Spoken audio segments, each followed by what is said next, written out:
রাকিং আছে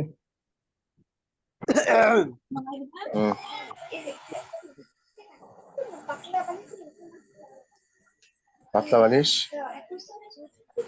তাক কেড়ে তাকা কথা বলার কি করা আছে নেড়ে তাকা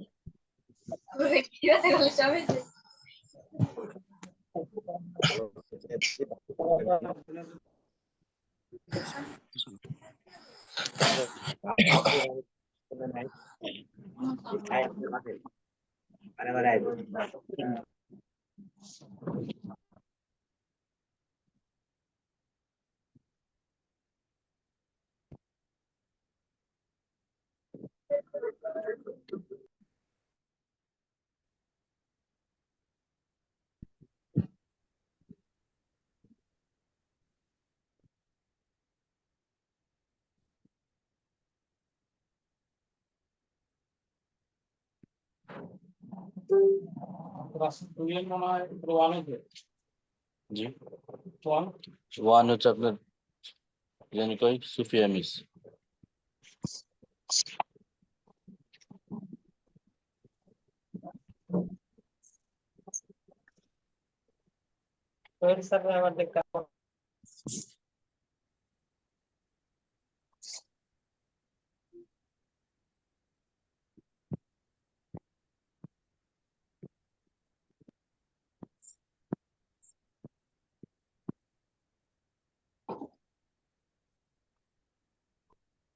আল্লাহ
আসসালামু আলাইকুম মুস্তাদ জি কে আসছে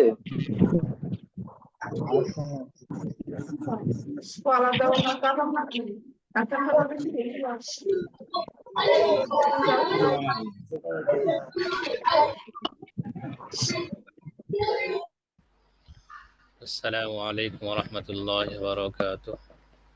ওয়ালাইকুম আসসালাম ওয়া রাহমাতুল্লাহ। ওয়ালাইকুম আসসালাম ওয়া রাহমাতুল্লাহি ওয়া বারাকাতুহু আপনারা ভালো আছেন সবাই? আলহামদুলিল্লাহ। কেমন আছেন ওয়ালাইকুম আসসালাম ওয়া রাহমাতুল্লাহি ওয়া বারাকাতুহু। আচ্ছা, কারো কারো অ্যাকাউন্ট থেকে অতিরিক্ত আওয়াজ আসছে, পারিবারিক আওয়াজ, সেগুলো একটু মিউট রাখলে সুবিধা।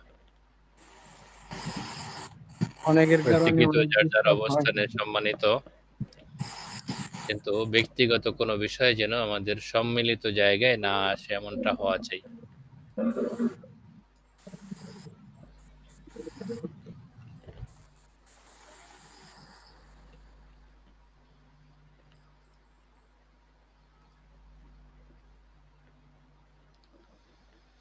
আল্লাহু আকবার।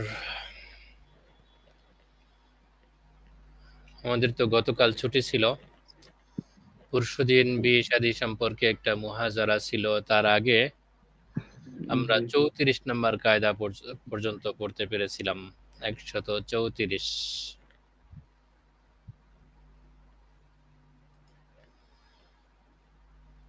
আপনাদের মনে আছে তো? জি ইনশাল্লাহ। জি, আলহামদুলিল্লাহ। তাহলে আমরা আজকে 135 নাম্বার থেকে শুরু করতে যাচ্ছি। আমাদের সঙ্গে এখন পর্যন্ত আলহামদুলিল্লাহ 69 জন এসে শরীক হয়েছেন। আশা করি বাকিরাও এসে যুক্ত হয়ে যাবেন ইনশাআল্লাহ।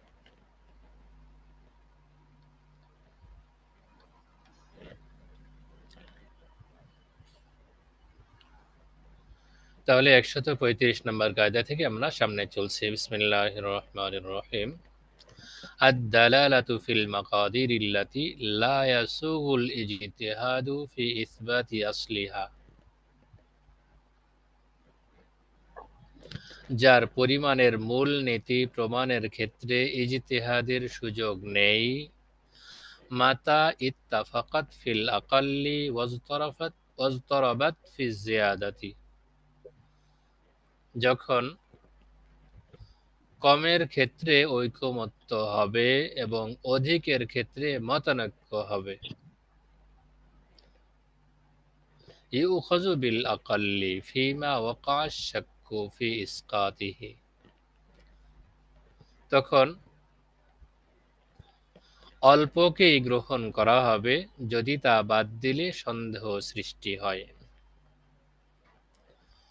অবিল আকসারি ফীমা ওয়াকা আশ-শাক্কু ফি ইসকাতিহি।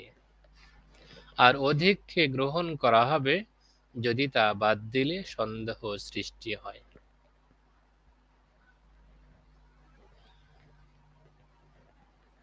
আবারও বলছে, আদ-দালালাতু ফিল মাকাদিরিল্লাতি লা ইয়াসুগুল ইজতিহাদু ফি ইসবাতি আসলিহা।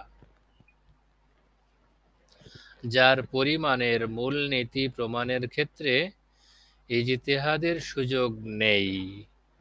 মাতা ইত্তাফাকাত ফিল আকাল্লি ওয়াজতরাবাত ফি জিয়াদাতি।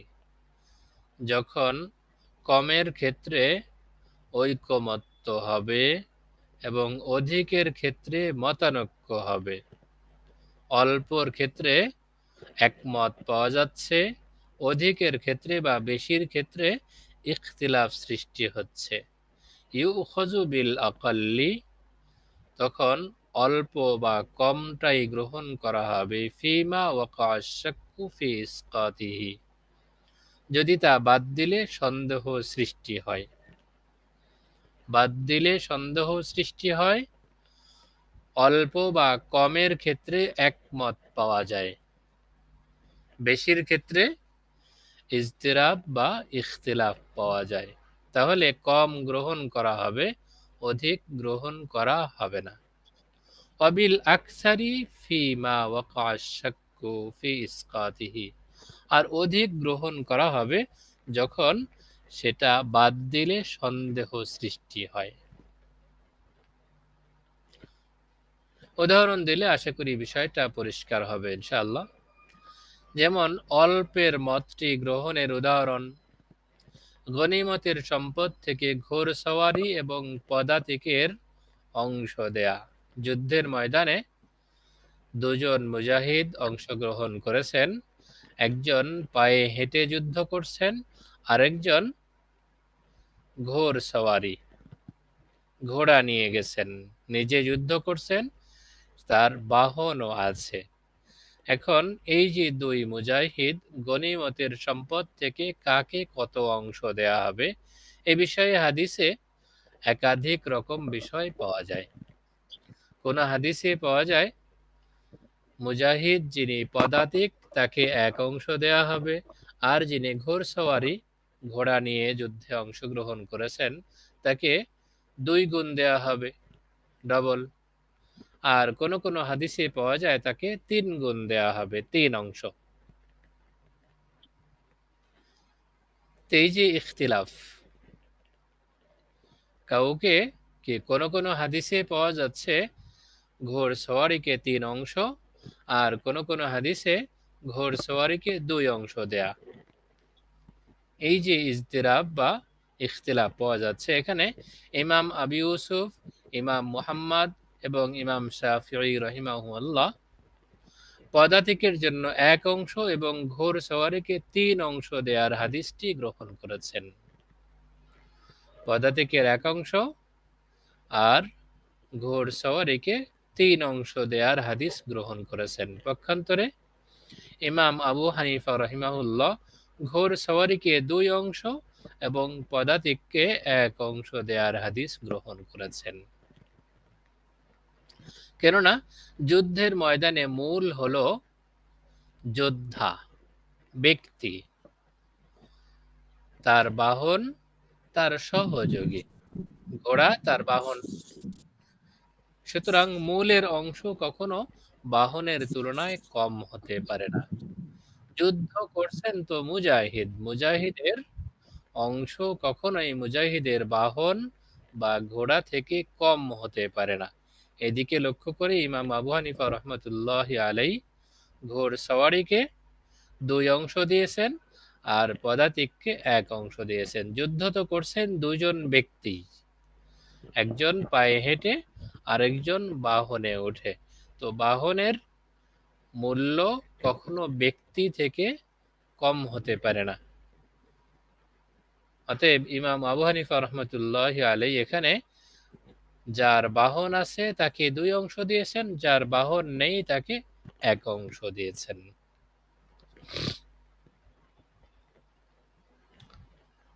এবার অধিকের মতটি গ্রহণের উদাহরণে আসি। যেমন কসমের কাফফারা আদায়ের পরিমাণের ক্ষেত্রে বিভিন্ন হাদিস বিদ্যমান। কোন কোন হাদিসে 1 মুদের কথা রয়েছে আর কোন কোন হাদিসে 2 মুদের কথা রয়েছে। যেমন মুসান্নিফ ইবনে আবি শাইবা এর 1 বর্ণনায় প্রত্যেক মিসকিনকে 2 মুদ শস্য দেওয়ার কথা পাওয়া যায়। আবার একই কিতাবের ভিন্ন বর্ণনায় 1 মুদের কথা পাওয়া যায়। 2 মুদ শস্য দিলে কসম আদায় হবে, আবার আরেক হাদিসে পাওয়া যাচ্ছে 1 মুদ শস্য দিলে কসম আদায় হবে। এক্ষেত্রে আমাদের মাযহাবে অধিক দেয়ার হাদিসটি গ্রহণ করা হয়েছে। 2 মুদ দিতে হবে, 1 মুদ দেয়া যাবে না। কেননা অল্প দেয়ার হাদিসটি গ্রহণ করলে কাফফারা আদায় না হওয়ার সন্দেহ রয়েছে। বেশি দিলে সমস্যা নেই, কিন্তু কম দিলে সমস্যা আছে, সন্দেহ তৈরি হবে আসলে কসমের কাফফারা আদায় হলো কি হলো না। অতএব যেখানে সন্দেহ আছে কম দেওয়ার ক্ষেত্রে সেখানে বেশি দিতে হবে, আর যেখানে সন্দেহ নেই সেখানে কম দিতে হবে।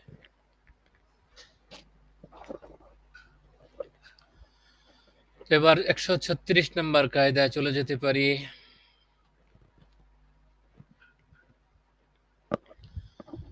কায়দা নাম্বার 136, দলিলু শাইই ফিল উমুরিল বাতিনাতি ইয়াকুমু মাকামাহু। অভ্যন্তরীণ বিষয়ের দলিল সে বিষয়ের স্থলাভিষিক্ত হয়। অভ্যন্তরীণ বিষয়ের দলিল সে বিষয়ের স্থলাভিষিক্ত হয়। যেমন কোন ব্যক্তি তার স্ত্রীকে আংতি জালিসুন বলার ক্ষেত্রে ভুলে বলে ফেললো আংতি তালিকুন। এখন যেহেতু সে ইচ্ছাকৃতভাবেই বলেছে নাকি ভুল করে বলেছে তার কোনো ব্যবস্থা নেই। হতে পারে ইচ্ছাকৃতই বলেছে আংতি তালিকুন, অথবা ভুল করে বলেছে। এই তার ইচ্ছাকৃত বলা অথবা ভুল করে বলা এই বিষয়ের সুনির্দিষ্ট কোনো ব্যবস্থাপনা বা নির্ধারণ পদ্ধতি আমাদের সামনে নেই। অতএব সে যেহেতু আকিল বালিগ, স্বাভাবিকভাবেই সাবালক সজ্ঞান, আর সাবালক সজ্ঞান কোনো ব্যক্তির কথা অনর্থক হয় না। অতএব তার এই কথাটা ইচ্ছাকৃতভাবে বলার স্থলাভিষিক্ত হিসেবে ধরে নেওয়া হবে এবং বলা হবে তার স্ত্রী তালাক হয়ে গেছে। কারণ কোনো আকিল বালেগ বা সাবালক সজ্ঞান ব্যক্তি যা কিছু বলে তা বুঝে শুনেই বলে, অনিচ্ছায় স্বাভাবিকভাবে কোনো কিছু বলে না।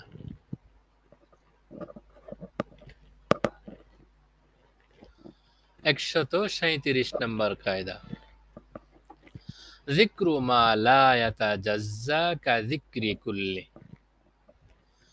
বন্টন অযোগ্য বিষয়ের অংশ বিশেষ উল্লেখ করাটা পূর্ণ বিষয় উল্লেখ করার মতোই।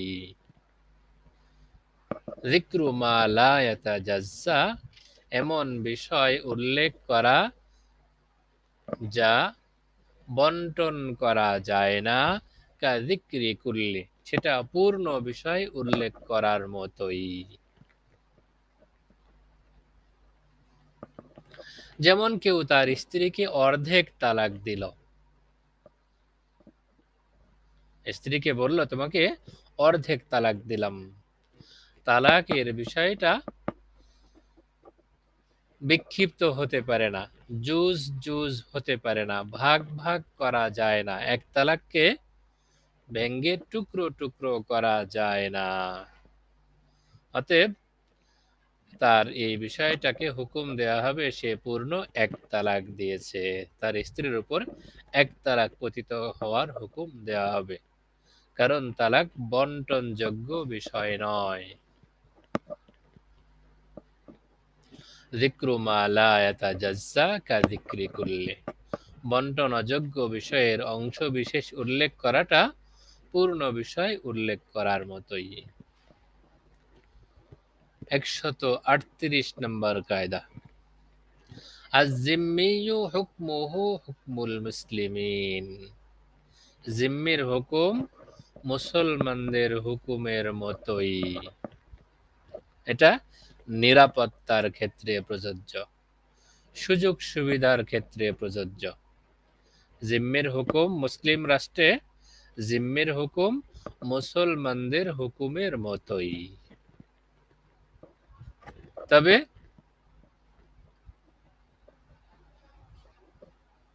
ইবাদত এবং সম্মানের ক্ষেত্রে তাদের হুকুম ভিন্ন ভিন্ন।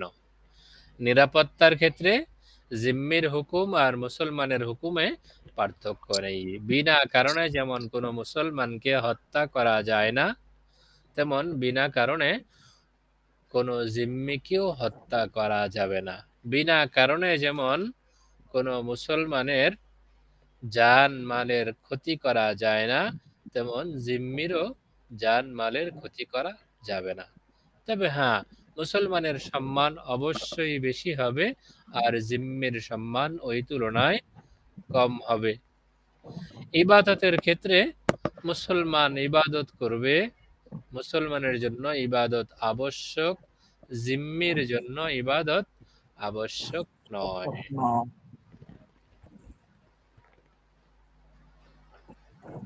আমার কথাগুলো ক্লিয়ার শুনতে পাচ্ছেন তো আপনারা? জি আলহামদুলিল্লাহ। আলহামদুলিল্লাহ, আলহামদুলিল্লাহ। তাহলে কায়দা নাম্বার 139, আলহামদুলিল্লাহ। যুল আদাদি ইযা কুবিলা বিযিল আদাদি ইয়ানকাসিমুল আহাদু আলাল আহাদি ওয়াল ফি'লুল মুযাফু। জুল আদাদি ইযা কুবিলা বিজিল আদাদি, গাণিতিক বিষয়ে গুণে গুণে নির্ধারণ করা হয় এইরকম বিষয় যখন গাণিতিক বিষয়ের বিপরীতে আসবে। জুল আদাদি ইযা কুবিলা বিজিল আদাদি, গাণিতিক বিষয় যখন গাণিতিক বিষয়ের বিপরীতে আসবে। যে সমস্ত বিষয়ে গুণে গুণে নির্ধারণ করা হয় সেগুলো যখন এইরকম কোনো বা অনুরূপ কোনো বিষয়ের বিপরীতে আসবে, ইয়ানকাসিমুল আহাদু আলাল আহাদি, তখন প্রতি একজনের জন্য এক একটি বিষয় নির্ধারণ হবে। আল ফিউলুল মুযাফু, তেমন কোনো কাজ বহু বচনের শব্দের দিকে সম্পৃক্ত করলেও অনুরূপ হবে। উদাহরণ দিলে বিষয়টা পরিষ্কার হবে ইনশাআল্লাহ। যেমন কেউ বলল, এই 10 জনকে 10 দিরহাম দাও, এই 10 জনকে 10টি টাকা দাও। 10 দিরহাম বা 10টি টাকা 10 জনকে দেওয়ার কথা বলা হয়েছে, তাহলে প্রত্যেকেই 1 দিরহাম বা 1 টাকা করে পাবে। ব্যক্তিও 10, দিরহাম বা টাকার পরিমাণও 10, অতএব প্রত্যেকেই 1 টাকা করে পাবে।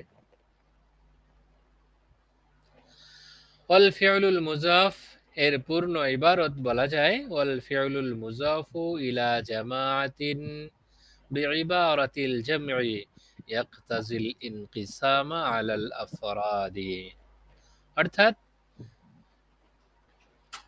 তেমনি কোনো কাজ যদি বহু বচনের শব্দের দিকে সম্পৃক্ত করা হয় তখন একজনের জন্য একটি নির্ধারণ হবে।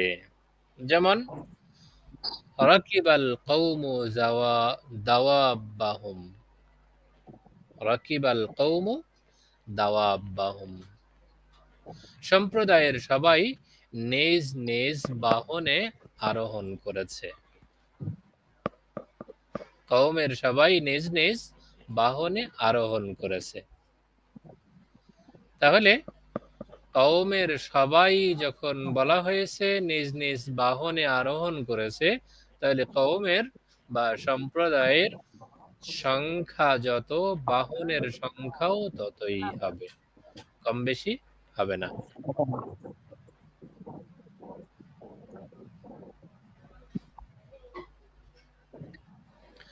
কায়দা নাম্বার 140, আর রিওয়ায়াতানি ইযা তাআরাযা তাসাকাতা ফাররুজুউ ইলা দলিলিন আখার, দুটি বর্ণনা পারস্পরিক বিরোধী হলে উভয়টি বাতিল হয়ে যাবে এবং অন্য দলিলের দিকে প্রত্যাবর্তন করতে হবে। আর রিওয়ায়াতানি ইযা তাআরাযা, দুটি বর্ণনা যখন পরস্পর বিরোধী হবে, তাসাকাতা, তখন উভয়টি বাতিল হয়ে যাবে। ফাররুজুউ ইলা দলিলিন আখার, তখন কাজ হবে তৃতীয় দলিলের দিকে প্রত্যাবর্তন করা। অর্থাৎ যদি দুটি দলিল পরস্পর সাংঘর্ষিক হয় এবং কোনো একটিকে প্রাধান্য দেয়া না যায়, তাহলে উভয়টি বাতিল বলে গণ্য হবে। মুজতাহিদের জন্য আবশ্যক হবে কিয়াসের দিকে প্রত্যাবর্তন করা।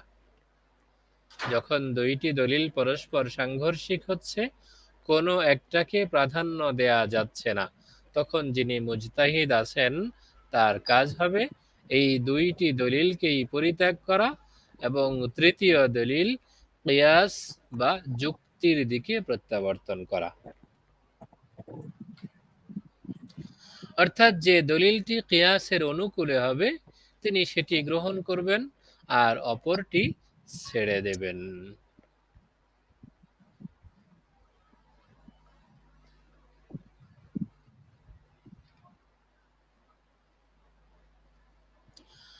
কায়দা নাম্বার 141, জাদুন আলাল ওয়াজিবি বিমিসলিহি ইয়াকউল কুল্লু ওয়াজিবান, ওয়াজিব বিষয়ের সাথে সমগোত্রীয় কিছু বৃদ্ধি করা হলে তার পুরোটাই ওয়াজিব হয়ে যায়। জাদুন আলাল ওয়াজিবি মিসলিহি, ওয়াজিব বিষয়ের সঙ্গে তার সমগোত্রীয় বা তার মতো অন্য বিষয়কে সংযুক্ত করা, বৃদ্ধি করা, ইয়াকাউল কুল্লু ওয়াজিবান, তার পুরোটাকেই ওয়াজিব করে দেয় বা পুরোটাই ওয়াজিব হয়ে যায়। যেমন নামাজে ফরজ পরিমাণ কুরআন তিলাওয়াত করার পর অতিরিক্ত যতটুকু তিলাওয়াত করা হবে তার পুরোটাই ফরজ বলে বিবেচিত হবে।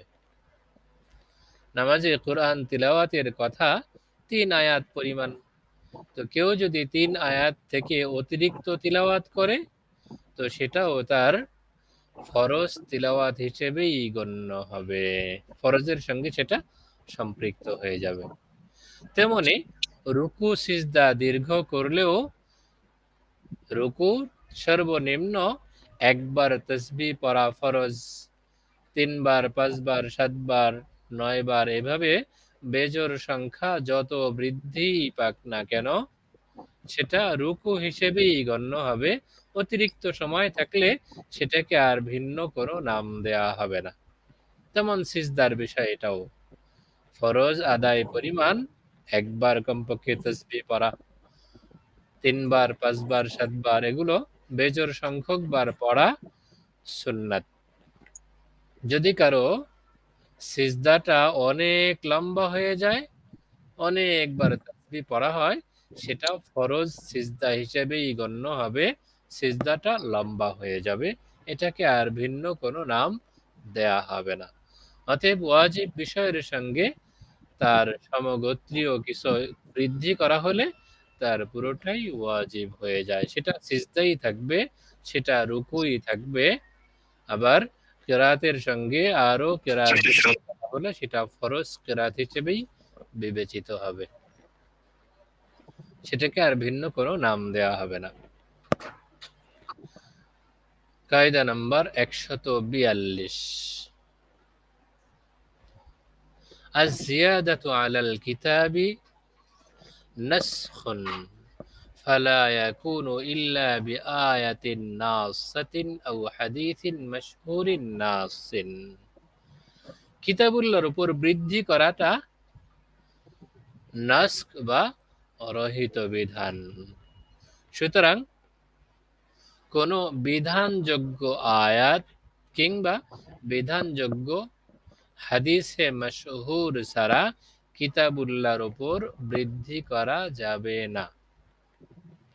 আয-জিয়াদাতু আলাল কিতাবি নাসখুন, কিতাবুল্লাহর উপর কোনো কিছু বৃদ্ধি করাটা নাসখ বা রহিত বিধান। ফালা ইয়াকুনু ইল্লা বিআয়াতিন নাসাতিন, সুতরাং সেটা কোনো বিধানযোগ্য বা নাস আয়াতই হতে হবে, তাছাড়া হবে না। আও হাদিসিন মাশহুরিন নাসিন, অথবা বিধানযোগ্য হাদিসে মাশহুর দ্বারাই হতে হবে, অন্য কোনো কিছু দ্বারা কিতাবুল্লাহর উপর জিয়াদতি বা অতিরঞ্জন করা যাবে না।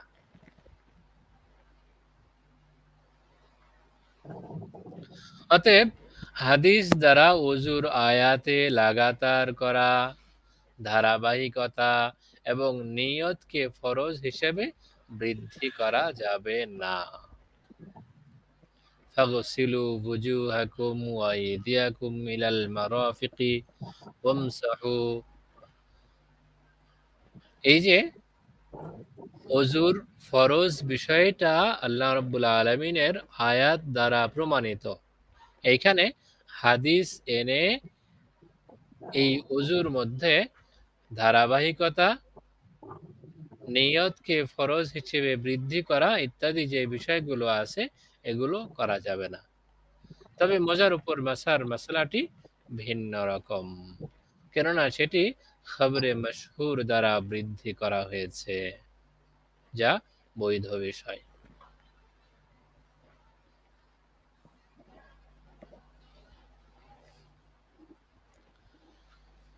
কায়দা নাম্বার 143, আয-জিয়াদাতু আলা আন-নাসসি ফি মা'নাসখি। শরঈ দলিলের উপর বৃদ্ধি করাটা নাসখ বা রহিত বিধানের অন্তর্ভুক্ত। আয-জিয়াদাতু আলা আন-নাসসি, নাসের উপর বৃদ্ধি করা, ফি মা'নান নাসখি, রহিত বিধানের অন্তর্ভুক্ত বা নাসখের অন্তর্ভুক্ত।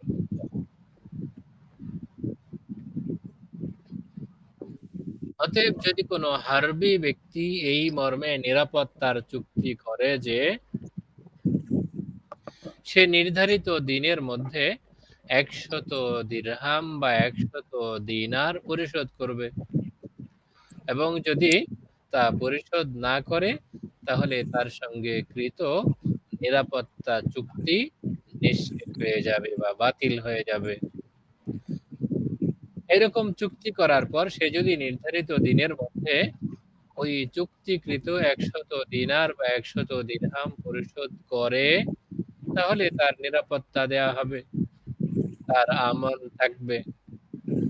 আর যদি সে ওই নির্ধারিত 100 দিনার বা দিরহাম পরিশোধ না করে তাহলে সে মুসলমানদের গোলামে পরিণত হবে। তার এই বিষয়টার জন্য আলাদাভাবে আদালতের ফয়সালা আসাটা জরুরি হিসেবে বিবেচিত হবে না।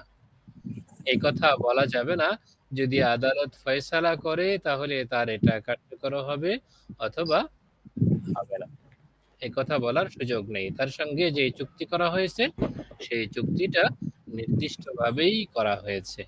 অতএব আয-জিয়াদাতু আলা আন-নাসসি, শরঈ দলিল বা নসের উপর বৃদ্ধি করা, ফি মা'নান নাসখি, নাসখ বা রহিত বিধানের অন্তর্ভুক্ত।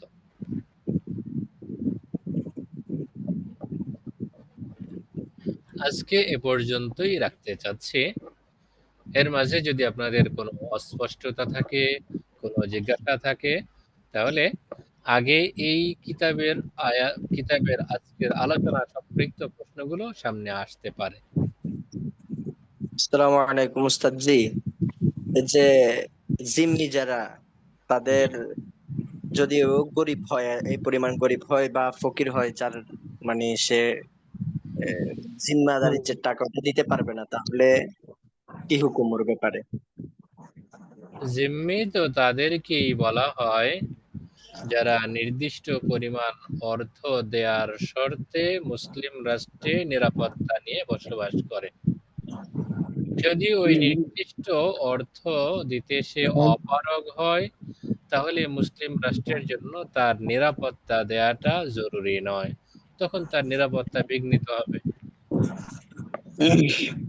ওস্তাদ জি, 136 নম্বর কায়দা, 136 নম্বর কায়দাটা, ওখানে দালিলুল শাই ফিল উমুরিল বাতিনা ইয়াকুমু মাকামাহু।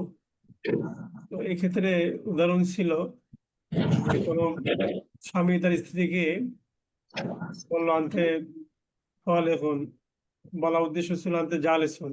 জি, এই ক্ষেত্রে তার মুখের কথাটাই গ্রহণযোগ্য, কিন্তু আমরা ওই যে নামাজের ক্ষেত্রে কেউ যদি নিয়তের সামনে বলে 4 রাকাত পড়ছি, কিন্তু নামাজটি 2 রাকাত হিসেবে গণ্য হবে। এই যে ভিন্নতা দেখা যায় ওস্তাদ, যেটা খুবই চমৎকার একটা উদাহরণ সামনে নিয়ে এসেছেন। নামাজের ক্ষেত্রে আমরা যখন মনে নিয়ত করি জোহর নামাজ পড়ছি কিন্তু মুখে বেরিয়ে যায় আসর নামাজ, জি তারপরও মনের নিয়তটাই গ্রহণযোগ্য হয়, মুখের কথাটা গ্রহণযোগ্য হয় না, সেটা ভুল হিসেবে বিবেচিত হয়। কিন্তু এইখানে উল্টো হচ্ছে কেন? জি বলা উদ্দেশ্য আংতি জালিসুন, কিন্তু বলে ফেলেছে আংতি তালিকুন।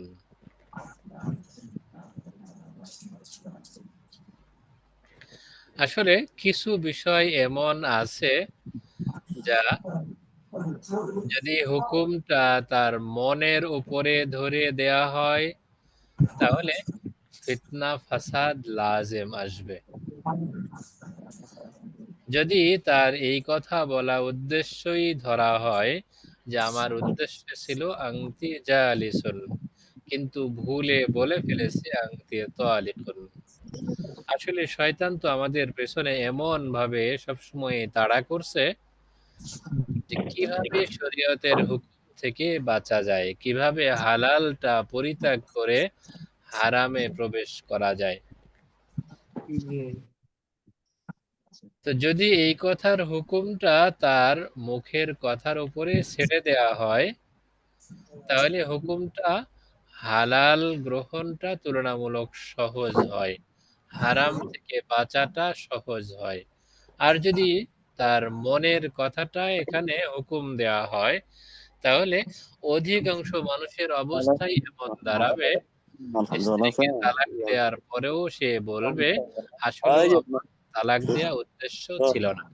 জি জি জি স্ত্রীকে তালাক দেওয়ার পরেও সে বলবে আসলেও আমার তালাক দেওয়া উদ্দেশ্য ছিল না, আমি একটা বলতে গিয়ে আর একটা মুখ দিয়ে বেরিয়ে গেছে। সমাজে এটা অহরহ হয়ে যাবে। এখনো আপনার চারপাশে দৃষ্টিপাত করলে দেখবেন স্ত্রীকে তালাক দেওয়ার পরেও কেউ কেউ বলে ফেলছে মন থেকে তালাক দেইনি। মুখে মুখে দিলে তালাক হয় না, রাগ করে দিলে তালাক হয় না।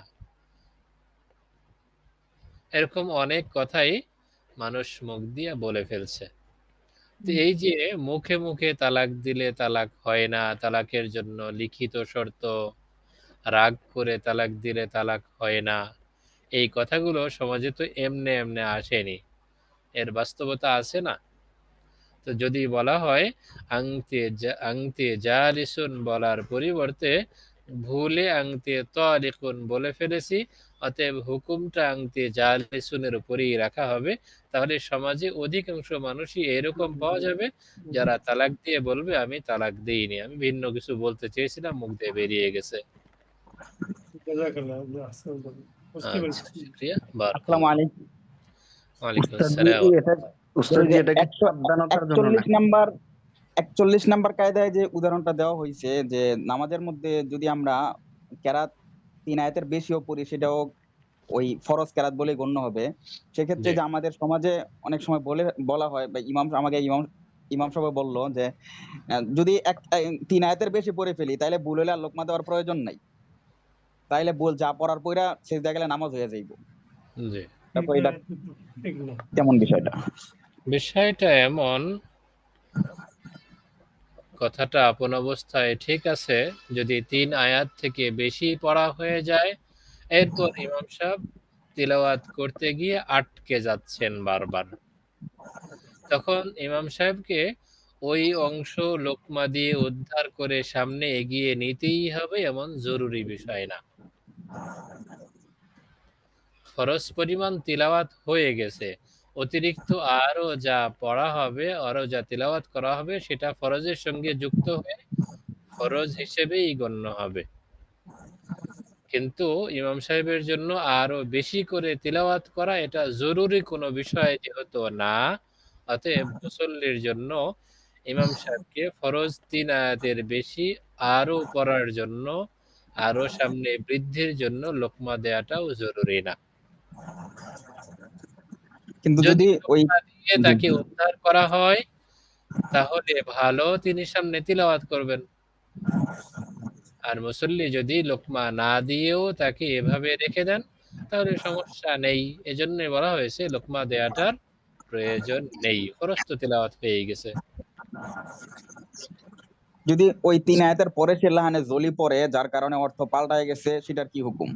হ্যাঁ, সেটা ওই ফরজ পড়তে গিয়ে তার ফরজে এমন কোনো ভুল ধরা পড়েছে যার দ্বারা নামাজ ভেঙে যায়, তখন নামাজ ভাঙবে,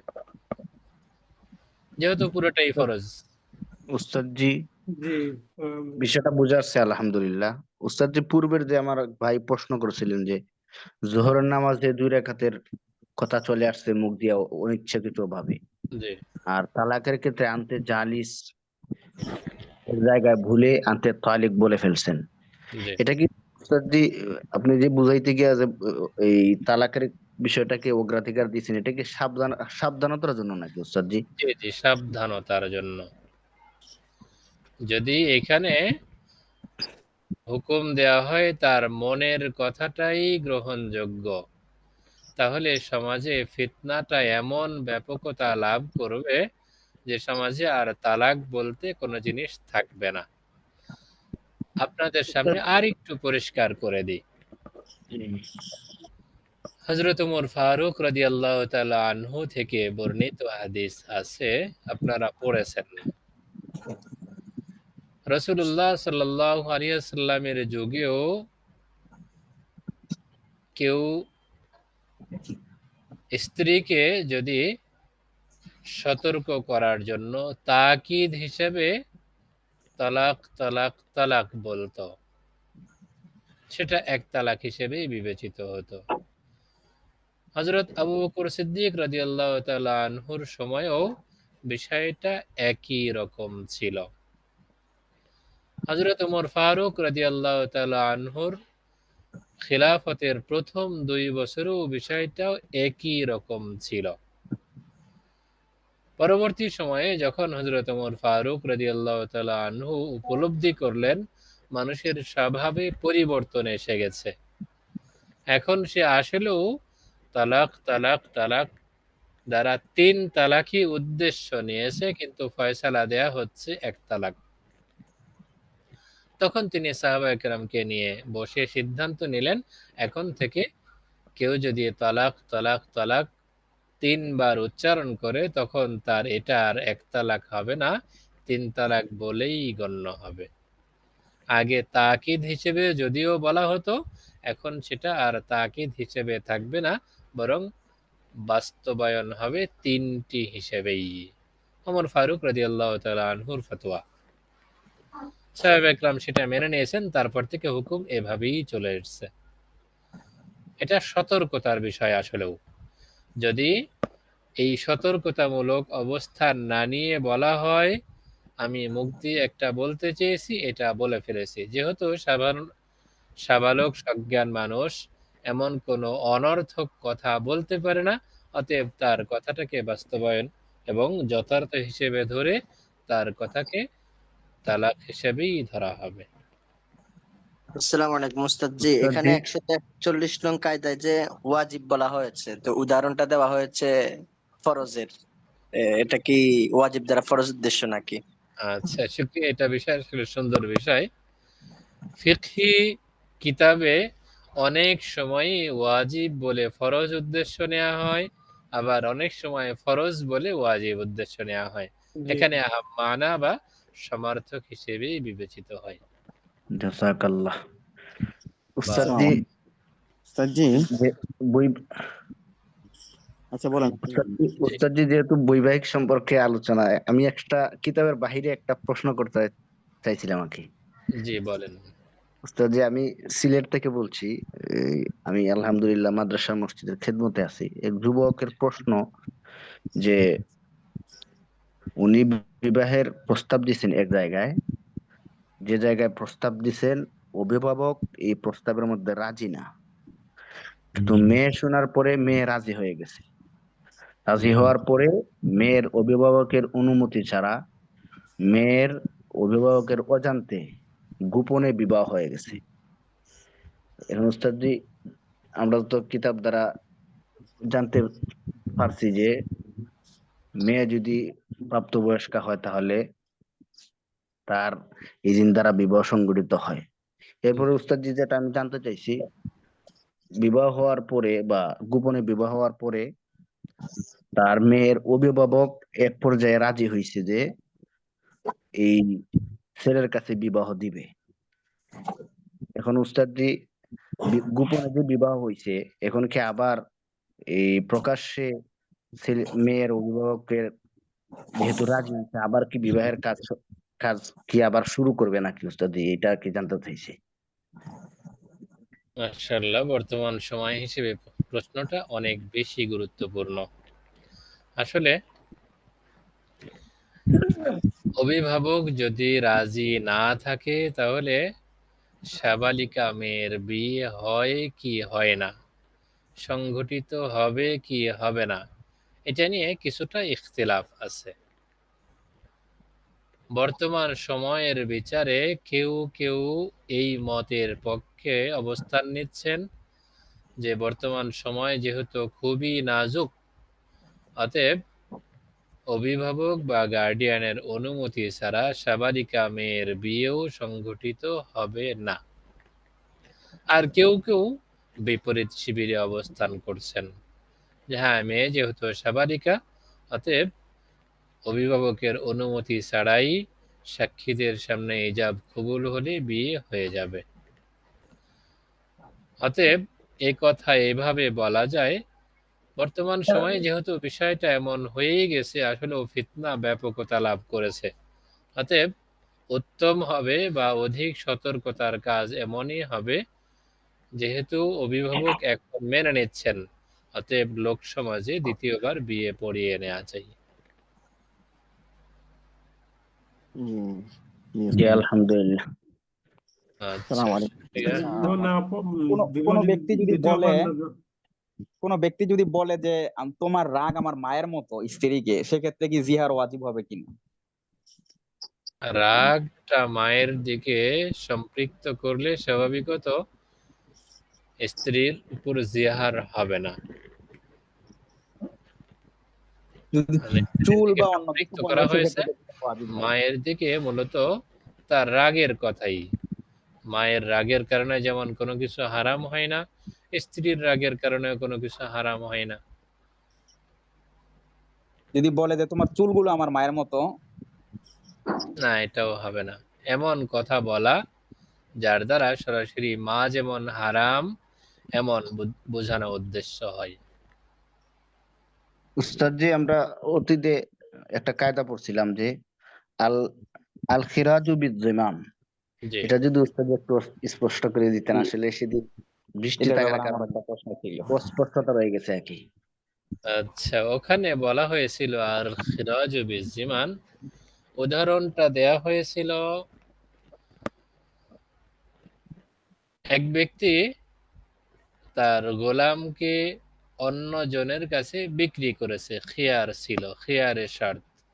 ব্যক্তি এই গোলামকে কিনে নেয়ার পরে তার খরচ বহন করেছে, তার ব্যয় বহন করেছে, সাথে সাথে তার দ্বারা উপকৃত হয়েছে। পরবর্তী সময়ে যখন গোলামটার দোষ ধরা পড়েছে, গোলাম ফেরত দেয়া হয়েছে।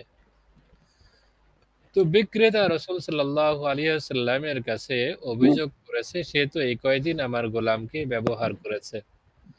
তখন রাসূলুল্লাহ সাল্লাল্লাহু আলাইহি ওয়াসাল্লাম এই হাদিসটি উপস্থাপন করেছেন, আল খিরাজু বিজিমান। অর্থাৎ এই ব্যক্তি বা এই গোলামটি যদি খিয়ারে শর্তের সাথে ওই ব্যক্তির কাছে থাকা অবস্থায় মারা যেত, তাহলে তো গোলামের ক্ষতিপূরণ তাকেই দিতে হতো।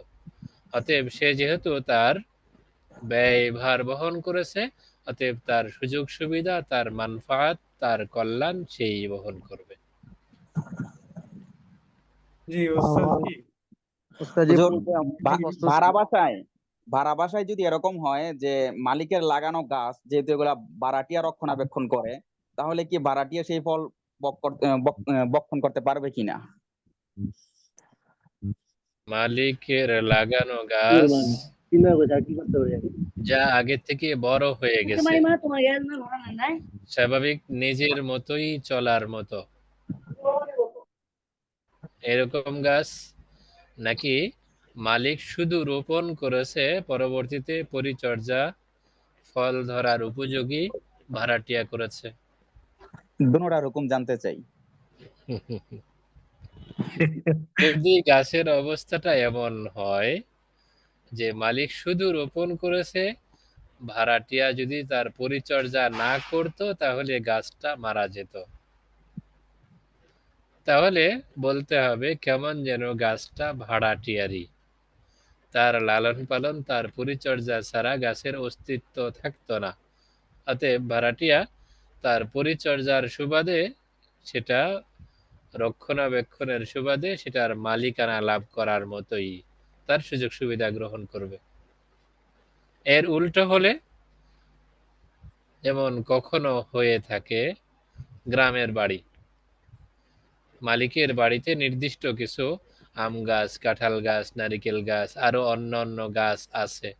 আপনি তার বাড়িটি ভাড়া নিয়েছেন। এখন এই সমস্ত গাছ যেহেতু আলাদাভাবে রক্ষণাবেক্ষণের তেমন কোনো প্রয়োজন নেই, গাছে ফল হয়েছে, আপনি মালিকানা হিসাবে সেটা ভোগ করতে পারবেন না। মালিক যদি অনুমতি দেয় তখন সেটা ভোগ করতে পারবেন। মালিকের অনুমতি ছাড়া আমি বাড়ি ভাড়া নিয়েছি, অতএব তাবে বা অনুগামী হিসেবে এগুলো ভোগ করব, এই সুযোগ মালিক না দিলে পাওয়া যাবে না। জি জি, আমি ওই প্রশ্ন করছিলাম গতকাল মৃত জন্তু বিধর্মীদেরকে দেওয়ার ব্যাপারে আর কি মাসালা একটু জানাচ্ছি। মৃত আচ্ছা, শুক্রিয়া, মনে করেছেন। এটা এসে দেখার সুযোগ হয়নি। গত রাতে 2টোর দিকে পৌঁছেছি। আচ্ছা আচ্ছা জি। ইনশাআল্লাহ তো এই মাসালাটা আমি এআই তে সার্চ করছিলাম। সার্চ করার পরে সেখানে না দেওয়ার কথা বলা হয়েছে, আর বলা হয়েছে যে দলিল দেওয়া হয়েছে সেখানে ফতুয়ায় স্বামী 6 নাম্বার খণ্ড 354 নাম্বার পৃষ্ঠা, ফতুয়ায় হিন্দিয়া 5 নাম্বার খণ্ড 289 নাম্বার পৃষ্ঠা। আচ্ছা, দেখা দরকার, না দেখে জি। বলতে পারবো না। ওস্তাদ জি, আনতে আলাইকা জহরি উম্মি, এগুলোকে কি কিনায়া হিসেবে নেওয়া যায় না? কিনায়া, বুঝিনি আবার। তুমি আমার মায়ের মতো, অথবা তুমি আমার মায়ের মতো, বা এই জাতীয় কথাগুলোকে কিনায়া হিসেবে নেওয়া যায় কিনা, কিনায়া তালাক হিসেবে? এখানে তো জিহারের কথা এইভাবেই বলা হচ্ছে। জিহারটা কিছুটা কিনায়ার মতোই।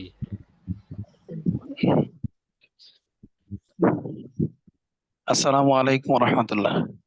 ওয়ালাইকুম আসসালাম ওয়া রাহমাতুল্লাহ। ওস্তাদ জি, আমার পশু জবাই সম্পর্কে একটা প্রশ্ন ছিল আর কি। জি, তো আমরা জানি যে প্রথম ব্যক্তি যদি জবাই করে তখন সে বিসমিল্লাহ আল্লাহু আকবার বলবে।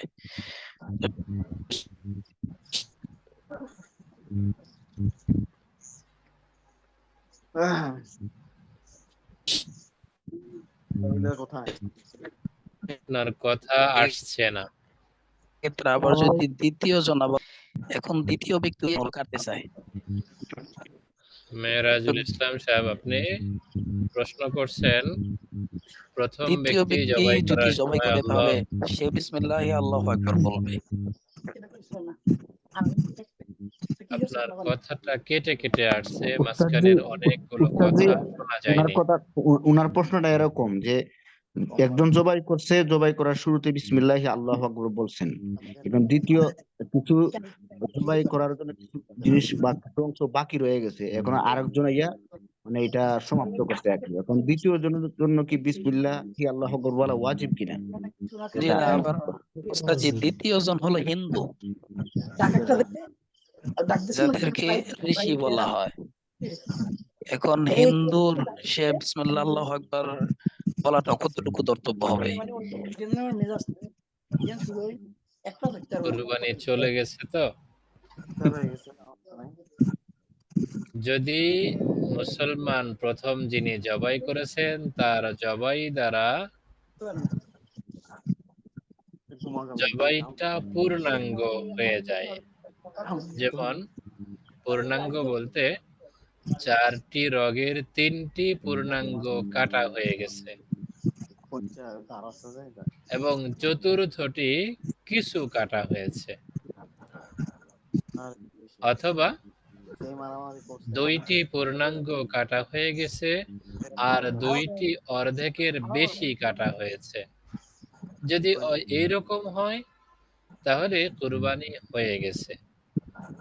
পরবর্তীতে অন্য যে কেউ বিসমিল্লাহ ছাড়াই ছুরি চালায়, অথবা অমুসলিম বিসমিল্লাহ ছাড়া বা বিসমিল্লাহ সহই ছুরি চালায়, এতে কোনো সমস্যা নেই, কারণ জবাই হয়ে গেছে।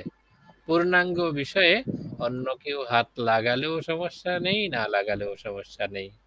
আর যদি এর উল্টো হয় তাহলে বলতে হবে জবাইটা পূর্ণাঙ্গ হয়নি।